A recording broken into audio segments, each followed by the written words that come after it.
Hello everyone and welcome to another Readathon TBR. So for this particular Readathon, I unfortunately had to add 3 books to my ever-growing September stack of TBR books, but that is perfectly fine. I don't expect to get to all of these books, and if I don't, that's fine. They just go back on my bookcase or wherever it is that I have the books, and I will get to them at a future point. So this particular Readathon is, I will find the host channel. I saw the announcement on Amy's channel from A Star Reads, so I'll put Amy's channel in the description box, as well as any of the hosts / co-hosts. The document for this, where it's like the dean of the school, because this is Seasonathon Academy, has completely Melanie on it. So I'm wondering if she's the main host and then everyone else are like co-hosts or something like that. But I'll have all the channels below, and I will at the very least put the announcement video that I saw on Amy's channel. So I'll have all their channels listed, plus definitely at least Amy's announcement video. I'll have that in the description box. So Seasonathon Academy, you take 5 classes, you read a book for each class, and then you've passed the semester or this season at the school. So 5 classes, 2 of them, well, okay, so 3 of them you had a list of options to choose from. 2 of them you did not. So this first one, if I remember right, you did not have the option to pick. Everyone has to read is English 1020 or ENGL, so for that class, and the prompt is to read a new to you author. So for this one, this book I have selected is on my September Catwalk TBR. It's also on another readathon that I'll be participating in, which is Killers versus Final Girls. I've done a completely separate TBR video for that, so this is also on for that readathon. There's 2 other readathons I would like to participate for the month of September, but the prompts are not available until the start of September for those. So I have no idea if anything I've selected is going to work for the other 2 readathons or not. We'll just kind of play things by ear and see how it goes. So our new to me author, I am going with Fall from Pride, written by Karen Harper. Never read anything by Karen Harper, and I think this was my grandma's book, if I remember correctly. This is book number 1 in a series called A Home Valley Amish. So it says, against the peaceful night sky, a barn burns. Sarah Kaufman sought permission from her church elders to paint murals on a few of the Amish community's barns. Each was designed like an old-fashioned quilt square representing a piece of the Amish tradition Sarah loved.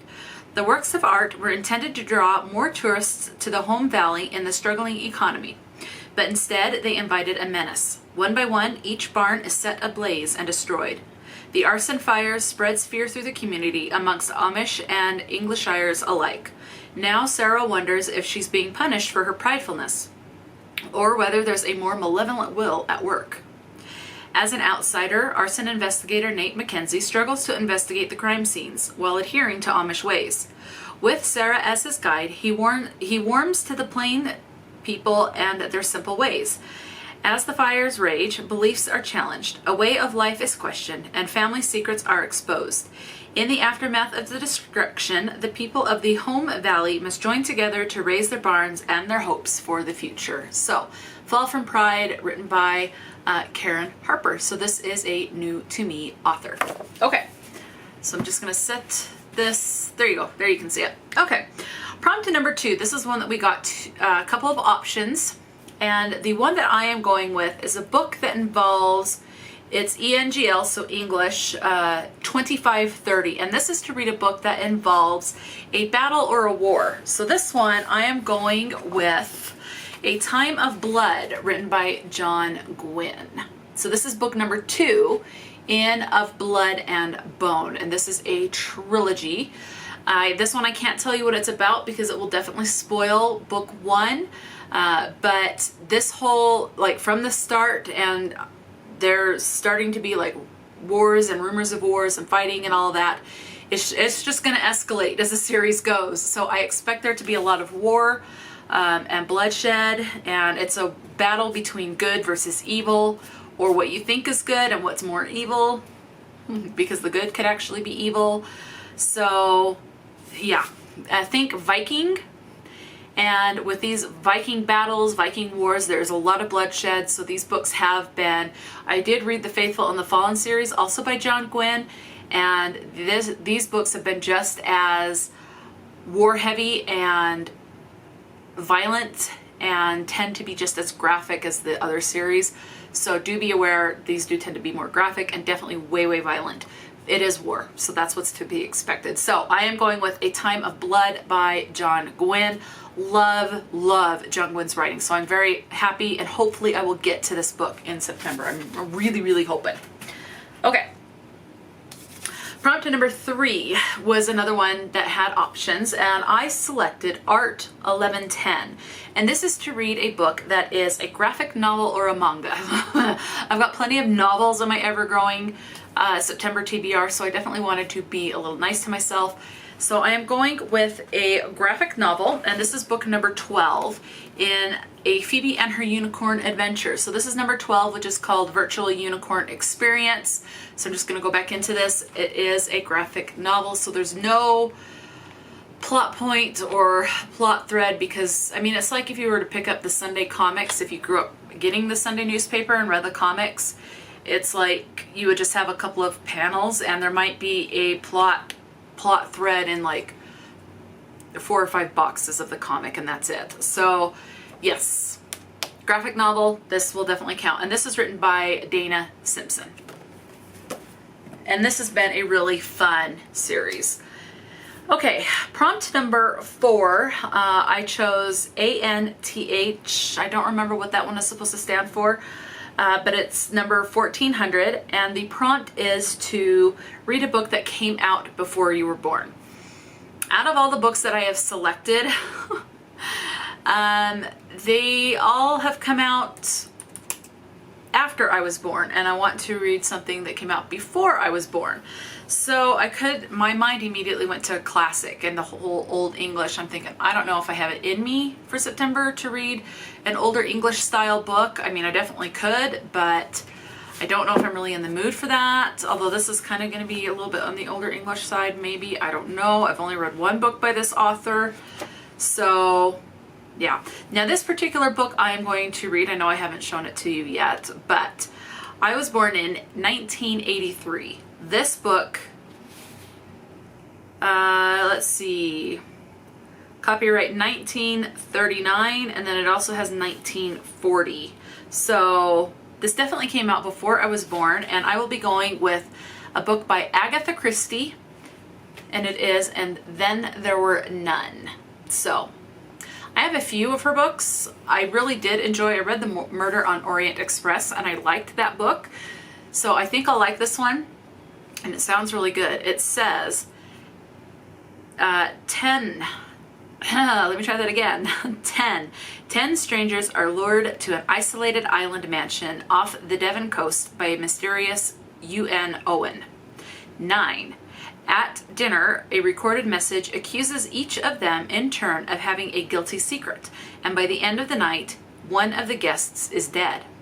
8, stranded by a violent storm and haunted by a nursery rhyme, counting down one by one they begin to die. 7, who among them is a killer, and will any of them survive? So, yes, so isolated setting type of a book.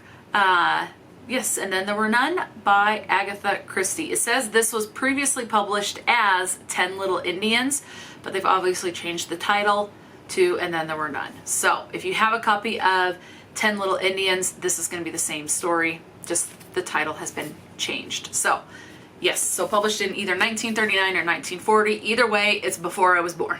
So Agatha Christie definitely counts for that. Okay, this next class is, I have FLNG, or is that supposed to be ENLG? I think it's supposed to, no, FLNG.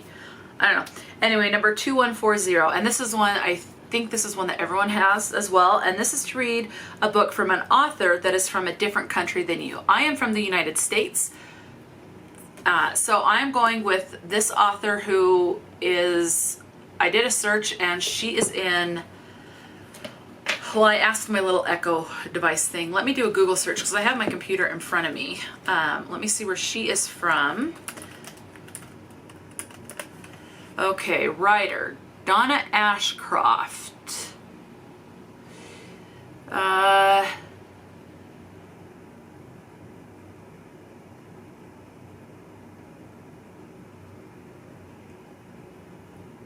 Well, her website has like the .uk, so she lives somewhere in the United Kingdom. Let's see. I would like to know, where is she from? Donna Ashcroft from...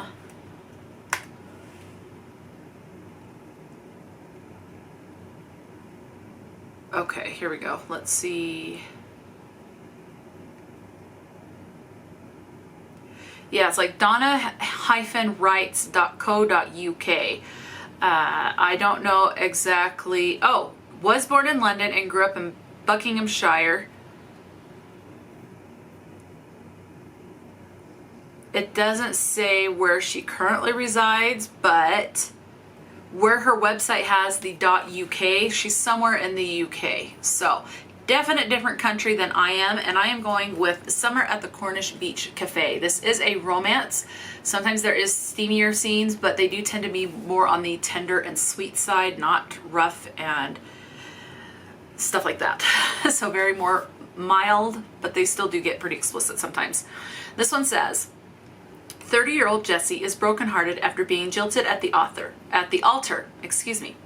Humiliated and certain she will never trust anyone again, she runs away to Indigo Cove, the little seaside village on the Cornish coast where she spent so many childhood summers, to bury her head in the sand.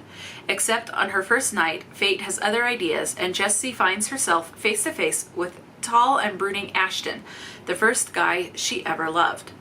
Determined to protect her fragile emotions, Jessie swears not to get distracted by Ashton's sea glass eyes, or the way being near him makes her heart hammer against her chest. Instead, she throws herself into the busy community around the little Cornish cafe by the sea. As she helps her elderly grandfather prepare for puzzle championships at the beach cafe, Jessie's faith in the world is restored as she is welcomed by the quirky locals. Exploring the beautiful coastline with Ashton, Jessie rediscovers her love of photography. Taking beautiful photos of seals playing in the waves, picnics on the beach, and delicious cakes at the cafe gives Jessie a new spark for life. With the summer at its peak, Jessie allows herself to grow closer to sexy and mysterious Ashton. But when she discovers a secret from Ashton's past, Jessie is left shaken.